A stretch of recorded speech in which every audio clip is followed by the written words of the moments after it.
在希腊神话的浩瀚星河中，有这样一个名字，它代表着绝对的恐惧。传说中，它满头毒蛇，长着青铜的利爪与黄金的翅膀，任何凡人只要不小心与它四目相对，就会在瞬间化为冰冷的石头。它是被英雄珀尔修斯斩下头颅的怪物，是神话里用来衬托英雄伟大的垫脚石。它的名字叫做梅杜莎。但是，如果我告诉你，这一切的恐惧与丑陋都只是一场瞒天大谎呢？如果真正的梅杜莎不仅不是怪物，反而是希腊神话中最纯洁、最美丽，却也最无辜的受害者呢？欢迎来到墨色星图，今天请暂时忘记你所知道的蛇发女妖，让我们一起拨开神话的迷雾，回到那座冰冷的雅典娜神庙，去看看一个美丽凡人女孩是如何被傲慢的众神一步步推向万劫不复的深渊。在故事的最初，梅杜莎根本没有蛇发。在罗马诗人奥维德的《变形记》中记载，梅杜莎是海神福尔库斯的女儿。与她那两位拥有不死之身的戈尔宫姐姐不同，梅杜莎是家中唯一的一个凡人。正因为是凡人，她拥有了神明也嫉妒的极致美貌，尤其是她那一头如瀑布般闪耀的金色长发，据说比阳光还要耀眼。无数的王公贵族带着奇珍异宝来到他的门前，只为求得他的一次回眸。但梅杜莎拒绝了所有的求婚，因为他的心中只有一个信仰，他将自己的一生奉献了智慧与战争女神雅典娜。梅杜莎成为了雅典娜神庙里的祭司，在那里，她必须坚守纯洁的誓言，终身不嫁。她每天虔诚地打扫神殿，为女神献上香火。他以为只要自己足够虔诚，伟大的雅典娜就会永远庇护他。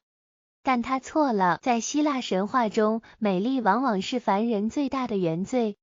梅杜莎的美貌引来了一位不速之客，海神波塞顿。波塞顿是雅典娜的宿敌，他们曾为了争夺雅典城的守护权而结下梁子。当波塞顿在神庙中看到美丽的梅杜莎时，他的心中燃起的不仅仅是无法遏制的欲望，更有一种报复雅典娜的恶意。既然我无法摧毁你的神殿，那我就玷污你最纯洁的祭司。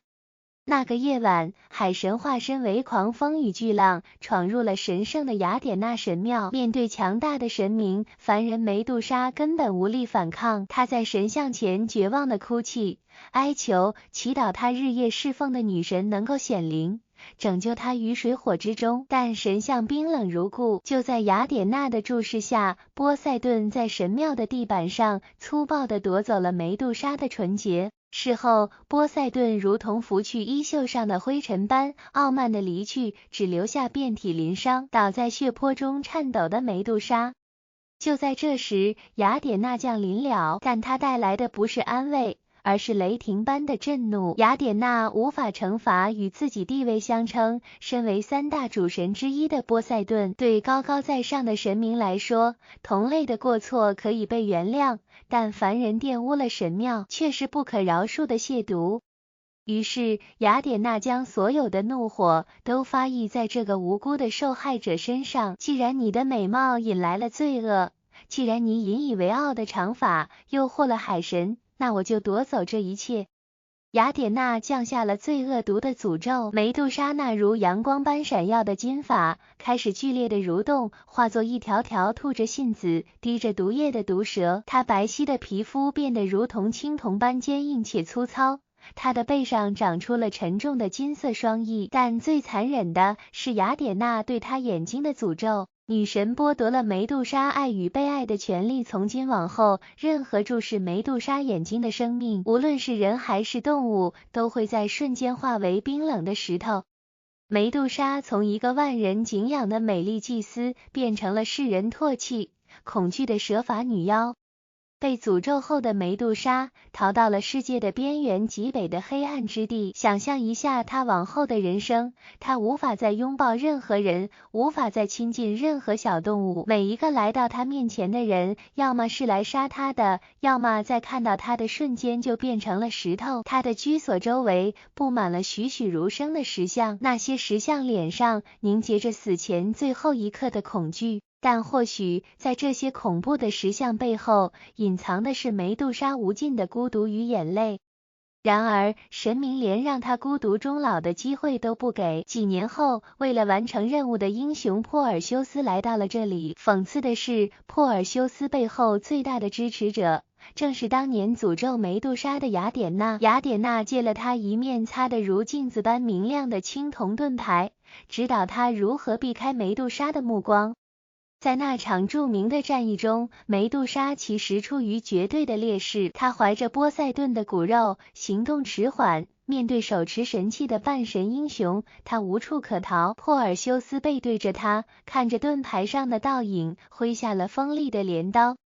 鲜血喷涌而出，梅杜莎的头颅滚落在地。就在她死去的瞬间，从她断裂的脖颈中跃出了一匹长着纯白双翼的飞马。珀加索斯以及手持金剑的巨人克律萨俄尔，这是他与波塞顿的孩子。直到他死去，这些生命才得以诞生。梅杜莎死了，但他的故事并没有结束。他的头颅即使脱离了身体，依然保留着石化的魔力。珀尔修斯用这颗头颅杀死了海怪，拯救了公主，最终将她献于雅典娜。雅典娜将梅杜莎的头颅镶嵌在自己的神盾中央。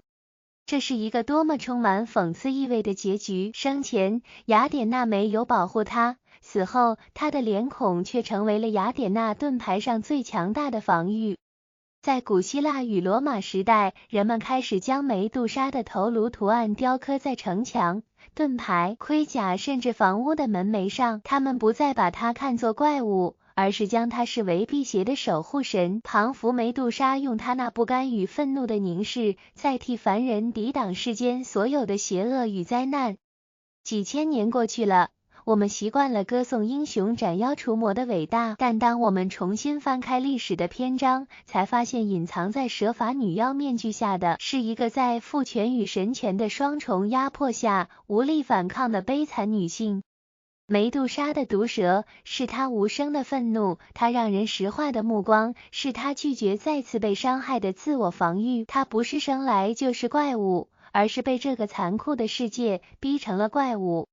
下次，当你再看到梅杜莎的画像，看着她头上盘旋的毒蛇时，或许你可以看进她的眼睛，那里没有杀戮，只有一个曾经名叫梅杜莎的美丽女孩在神殿的角落里留下的一滴永远不会干涸的眼泪。